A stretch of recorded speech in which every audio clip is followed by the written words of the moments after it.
Okay, IUPAC nomenclature coordination compounds का quickly देखेंगे।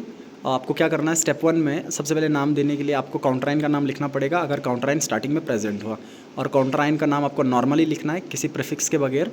यहाँ पे लिख रखा है, जैसे कि है तो पोटेशियम, NH4 है तो ammonium, and so on and so four. अच्छा, स्टेप 2 में आपको क्या करना है, स्क्वायर ब्रैकेट्स के अंदर एंटर करना है, और एंटर करने के बाद सबसे पहले आप लिगेंड्स का नाम लिखेंगे और अल्फ़ाबेटिकली लिखना चाहेंगे। और अल्फ़ाबेटिकली जो लिगेंड पहले आएगा उसका नाम पहले लिखा जाएगा, बट लिगेंड का नाम लिखने से पहले उनके प्रीफिक्सेस लिखे जाएंगे कि कितने टाइम कौन सा लिगेंड प्रेजेंट था। सो प्रीफिक्सेस 2 तरह के रहेंगे। अगर तो नॉर्मल लिगेंड प्रेजेंट है मोनोडेंटेट टाइप का, तो आप डाई ट्राई टेट्रा यूज़ कर लेंगे 2 3 4 5 लिगेंड्स के लिए, जितने भी टाइम लिगेंड प्रेजेंट होगा। और अगर कम्प्लेक्स टाइप का लिगेंड है जिसमें आपके पॉलीडेंटेट लिगेंड आते हैं, like bidentate, try, tetra etcetera, तो इनके लिए आप क्या यूज़ करेंगे, अगर 2 बार है तो बिस, 3 बार है तो ट्रिस, और 4 बार है तो टेट्रा किस, so on and so fourth. अच्छा, उसके बाद लिगेंड्स की नेमिंग आपको करनी है, तो आपको लिगेंड का नाम पता होना चाहिए, लिगेंड किस टाइप का है।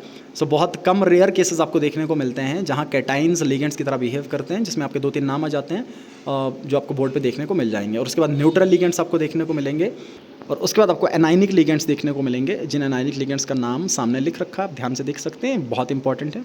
सो लिगेंड्स का नाम लिखने के बाद आपको मेटल का नाम लिखना है, और मेटल का नाम 2 तरीके से रिप्रेजेंट किया जाता है। अगर तो मेटल आपका एक कैटाइनिक या न्यूट्रल कॉम्प्लेक्स के अंदर प्रेजेंट है, फिर तो आपको नॉर्मल नाम लिखना है, जैसे Fe है तो iron, Hg mercury, Cu copper, Zn के लिए जिंक।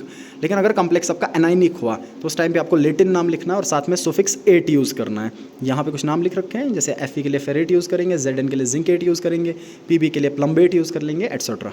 और फिर मेटल का नाम लिखने के बाद मेटल का ऑक्सीडेशन स्टेट लिखा जाएगा स्टॉक नोटेशंस में या रोमन्स में, जैसे रिप्रेजेंट कर रखा है आपके पास जो कॉम्प्लेक्स दे रखा है, आपने सबसे पहले इसका नाम पोटेशियम लिख दिया काउंटराइन में, और उसके बाद 6 टाइम Cn था तो आपने हेक्सा लिख दिया और Cn को साइनाइडो लिख दिया, और उसके बाद क्योंकि आपका एनाइनिक कॉम्प्लेक्स प्रेजेंट था तो आपने फेरेट लिख दिया, और फिर ऑक्सीडेशन स्टेट रोमन में मेंशन कर दिया आयरन का, जो कि 3 आ रहा था। ठीक है, और उसके बाद कुछ इंपॉर्टेंट पॉइंट्स मैंने नीचे लिख रखे हैं कि अगर आपका कॉम्प्लेक्स चार्ज हो तो आप क्या करेंगे, लास्ट पे आइन लिख के चल लेंगे। आप पूरा नाम लिखने के बाद लास्ट पे आइन लिखेंगे।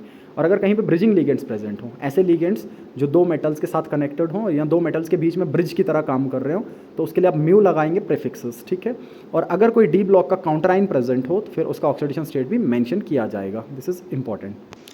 और उसके बाद हमने कुछ नाम लिख रखे हैं यहाँ पे। अच्छा, इनमें 2 केसेस इंपॉर्टेंट हैं, दोनों मैं आपको बता देता हूँ। केस नंबर 3 जहाँ पे आपका ऑक्सिलेट आइन 3 बार दे रखा है, तो जनरली जब आपके बाइडेंटेट लिगेंड होते हैं तो आप बिस ट्रिस यूज़ करना प्रेफर करते हैं। बट ये एक लोता केस आपको देखने को मिल जाएगा जो होमोलेप्टिक टाइप का कॉम्प्लेक्स है। यहाँ पे आप ये जो ऑक्सिलेट आइन है जो 3 बार प्रेजेंट है, इसके लिए ट्रिस यूज़ नहीं करेंगे, ट्राई यूज़ कर लेंगे। ये एनसीईआरटी ने बहुत साफ साफ मेंशन कर रखा है, और ये सिर्फ होमोलेप्टिक कॉम्प्लेक्सेस के लिए एप्लीकेबल है, हेटेरोलेप्टिक्स में एप्लीकेबल नहीं होगा। ठीक है, और उसके बाद ये केस नंबर 6 आपको देखने को मिलेगा, ये बहुत इंपॉर्टेंट है। और जब कभी भी ऐसे कॉम्प्लेक्सेस आपके पास दिए जाएँ जहाँ 2 कॉम्प्लेक्स आपको एक साथ दिखें, तो इसमें हमेशा पहला वाला कॉम्प्लेक्स कैटाइनिक होगा और दूसरा वाला एनाइनिक होगा। इसका मतलब पहले वाले में नॉर्मल नाम मेटल का आएगा और दूसरे वाले में लेटिन नाम प्लस 8 आपको साथ में लगाना है। और उसके बाद आपको कॉम्प्लेक्स को ब्रेक करके देखना है, और फिर ऑक्सीडेशन स्टेट्स दोनों मेटल्स का उस तरीके से डिसाइड होता है। यहाँ 90% केसेस में ऐसा होगा कि टोटल चार्ज निकाल लीजिए और दोनों पे इक्वली डिवाइड कर लीजिए, बट ये 90% केसेस में, हर केस में ऐसा नहीं होगा। मोर एवर आप इस वाले केस में ध्यान रख सकते हैं कि सिल्वर कोऑर्डिनेशन नंबर 2 में हमेशा +1 ऑक्सीडेशन दिखाता है।